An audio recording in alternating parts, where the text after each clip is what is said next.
Magandang araw mga iginagalang na manonood. Kasama nyo ngayon ang channel na Krusmota. Sa kwentong ito, nais kong ibahagi sa inyo ang kasaysayan ng isang hindi na umiiral na kumpanyang Bulgarian na gumagawa ng motorsiklo na tinatawag na Balkan. Kaya umupo na kayo ng komportable at sana'y mag-enjoy kayo sa panonood. Ang Balkan ay isang tatak ng mga Bulgarian na motorsiklo na ginawa sa lungsod ng Lovich mula 1,957 hanggang 1,975. Sa kabuuan, 271,500 motorsiklo at moped ang lumabas mula sa linya ng produksyon. Pero magsimula muna tayo sa umpisa. Taong 1938 malapit nang sumiklab ang pinakamalaking digmaan sa kasaysayan ng tao, ang ikalawang digmaang pandaigdig. Noong 1938 ang Bulgaria na noon ay mabilis na nagiging pasista ay nagpasya nang wag sundin ang Nui Treaty na naglilimita sa sandatahang lakas ng bansa. Sinimulan ang pagtatayo ng pabrika ng eroplano sa Lovich para matugunan ang pangangailangan sa mga eroplanong pandigma. At noong 1941 handa na ang mga pangunahing pasilidad sa produksyon at nagsimula na ang paggawa ng mga eroplano na Dar-10 at Dar-10. Noong digmaan, nasira ang pabrika dahil sa pambobomba at artilyerya noong Setyembre 1944. Dahil sa malinaw na dahilan, hindi na matutuloy ang paggawa ng eroplano. Nawalan ng trabaho ang mga manggagawa at inhinyero pero gusto pa rin kumain lahat, kaya matapos ang rekonstruksyon, nag-produce ng bisikleta ang pabrika. Sa unang bahagi ng dekada, 50 lumitaw sa Bulgaria ang usapin tungkol sa paggawa ng sarili nilang mga sasakyang demotor na 2 gulong. Dahil kulang ang karanasan ng mga inhinyerong Bulgarian sa pagbuo ng ganitong uri ng sasakyan, nagpasya silang humiram ng teknolohiya. Sa ilalim ng pamumuno ni Dimitra Damyanova, isang prototype na tinawag na Balkan M1 ang ginawa base sa German na motorsiklo na DKWRT 250 at ito ay ipinakita sa publiko sa ika-17 na internasyonal na exhibition sa Plovdiv noong 1956. Dismayado ang kumpanya ng DKW dahil sa malinaw na technical at estruktural na pagkakahawig ng M1 sa RT 250. Napilitan ang mga Bulgarian designer na baguhin ang itsura ng misa. Nagsimula ang produksyon ng motorsiklo noong 1957. Kasabay nito, ipinadala ang grupo ng mga taga-disenyo para mag-aral sa pabrika ng Jawa at CZ. Marahil dahil dito, ang lumabas na modelo makalipas ang 2 taon na 250cc M2 ay sobrang kahawig ng modelong Jawa 250 type, 350, 353. Sa modelong M2, maraming pagbabagong ipinasok noong modernisasyon. Ang bagong 250cc na makina ay nadagdagan ng kalahating kabayo ng lakas, nadagdag ang ika-4 na gear sa transmisyon at nagkaroon din ng mga kromo na palamuti sa tangke ng motorsiklo na may bagong emblem ng kumpanya. Noong panahong iyon, may Balkan 250S2 din, isang sports version na may parehong makina ng M2.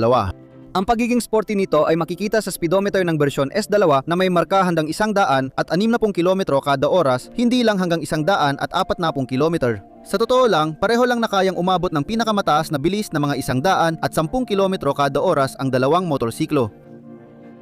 Sa mga unang modelo ng mga Bulgarian na motorsiklo, magkaiwalay ang upuan ng driver at pasahero katulad ng sa ICH 49 na Minana mula sa DKW. Talaunan, nagpasya ang kumpanya na gamitin ang iisang upuang dalawahan. Noong taglamig ng 1959 ginawa ang unang 10 piraso ng motorsiklong Balkan, 250K na sadyang nilika para sa karera. Iba ang motorsiklo sa karaniwan dahil sa mataas na putikang takip, tambutso, mas maliit na takip ng headlight at posisyon ng speedometer. May pinalaking palikpik ang aluminum silindro para kayanin ang hirap ng karera. Ang Balkan 250K ay may pagmamalaki ang lakas na 18 kabayo. Ang kumpanya ng Balkan ay nagtrabaho rin sa mga prototype ng motorsiklo na may kapasidad na 350 at 175 kubiko sentimetro, ngunit kakaunti lang ang nalalaman tungkol dito at hindi ito inilabas sa serye. Ang mga sibilyang motorsiklo ay inilalabas lamang na may 250 kubiko na makina hanggang 1,971. Bukod sa klasikong motorsiklo, nagsimula rin gumawa ang kumpanya ng moped at mokek na may 2-stroke na makina noong 1961 at 61 kasabay ng kasikatan ng motor olyer at moped sa buong mundo. Ang unang modelo ay ang Balkan 50 MP. Dalawang serye ng aparatong ito ang inilabas ng Balkan. Ang MP1 noong 1961 at ang MP2 na kilala rin bilang Yulin noong 1960 dalawa 1967. Ang unang serye ay walang teleskopikong fork sa harap at may dalawang bilis na kambyo.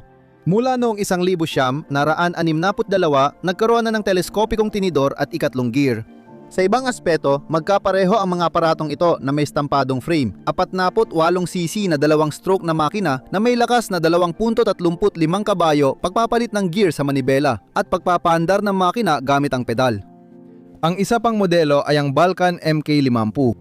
Ginawa ang mokik na ito mula 1964 hanggang 1967. Kung ikukumpara sa MP, ilang pagbabago ang ginawa sa disenyo na ito. Pinahusay na tubular na frame, bagong 49cc na makina na MD50M na walang pedal at may 3 bilis na transmisyon. Kinaakambyo ito gamit ang paa. Noong 1967, lumabas ang Balkan MK52 sa disenyo. Ito pa rin ang parehong mokik, ngunit may binagong hugis ng tangke at takip ng ilaw sa harap. Ang modelong ito ay ginawa hanggang 1971. Ang Balkan MK52U25 ay isang pansamantalang modelo ng mokik na may mga kromadong takip sa gilid ng tangke at bagong makina na MD50S. Dinagtagal, noong 1971, lumabas ang modelong Balkan MK53. Ang bagong makina na nasubukan na sa pansamantalang modelo ay nagbibigay ng 3 lakas kabayo. Itinuring itong pinakamatagumpay at kompetitibong modelo ng pabrika sa klase nito. Noong 1971, dahil sa pagbabago ng batas sa Bulgaria, nilagyan ng signal lang liko ang mga mokik. Nagpatuloy ang paggawa ng mga moped hanggang sa taong 1975. Gayon din, mula 1971 hanggang 1975, gumawa ang kumpanya ng maliit na motorsiklo na Balkan M75. Ang Balkan ay may kontat na 73cc na makina na nagbibigay ng 6 na lakas kabayo sa 6,000 at 600 na RPM at kayang tumakbo hanggang 80 km/h. Sa totoo, gumagawa rin ng kotse ang pabrika ng Balkan. Noong unang kalahati ng dekada 60, nagawa ng mga ininyero ng pabrika na magdisenyo at bumuo ng ilang gumaganang prototype ng kotse na Balkan 1,200. Pero hindi nakapagsimula ng mass production ng pabrika. Dumating ang tulong mula sa Unyong Soviet. Noong 1965, pinalawig ang kasunduan sa kalakalan at ekonomikong kooperasyon sa pagitan ng Unyong Soviet at ng Republikang Bayan ng Bulgaria. At noong Enero ng 1966, 20 espesyalista ang ipinadala upang pag-aralan ang teknolohiya ng paggawa ng kotse na Moskvich 408. Noong tag-init ng 1966, nagpadala sila ng 70 katao at noong Nobyembre, lumabas na sa produksyon ang unang Bulgarian na 408 na Moskvich. Gayunpaman, ang mga sasakyang ito ay nagkaroon din ng sarili nilang pangalan. Ito ay Rila 1,000 at 400 na pinili sa pamamagitan ng botohan. Ang Rila ay pangalan ng isang bulubundukin sa Bulgaria. Tinalikuran nila ang paggawa ng mga motorsiklo at moped noong 1975 para palawakin ang produksyon ng sasakyan. At totoo nga, hanggang 1970 at 70 mahigit 300,000 na Balkan Moskvich na sasakyan ang lumabas mula sa linya ng pabrika ng Balkan. Sa parehong panahon, nakakawatak-watak na ang sosyalistang blok at ang Unyon. Natapos ang kasunduan sa ZLK noong 1970 sinikap ng pabrika sa malayang Bulgaria na ipagpatuloy ang produksyon kaya pumirma ng kasunduan sa British Rover at sinimula ng pag-assemble ng maestro. Pero lahat talaga pumalpak. Nakialam ang pamilihang ekonomiya. Napakahirap para sa Balkan na makipagsabayan sa mga higante sa merkado. At noong 1977, 100 tao na lang ang nagtatrabaho sa pabrika. Daang-daang inhinyero at manggagawa ang hindi na kinailangan. Ganyan mga kaibigan, ang kwento ng pabrika, kwento ng Balkan at ng mga motor na ginawa nila. Karaniwang kwento pero makabuluhan. Nagsimula ito sa industriya ng depensa, lalo na sa aviation, kaya agad may isip ang kwento ng Kawasaki at BMW. Sa dulo ng kwento, ganap na kawalan ng kahandaan sa paglipat mula planadong ekonomiya tungo pamilyang ekonomiya at pagbagsak. Maraming pabrika sa mga bansa ng sosyalistang blok gaya ng Jawa.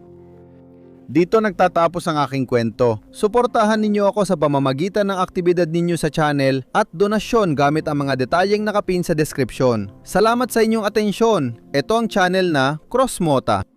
Hanggang sa muli nating pagkikita, edito ng mga subtitle, taga-Wasto.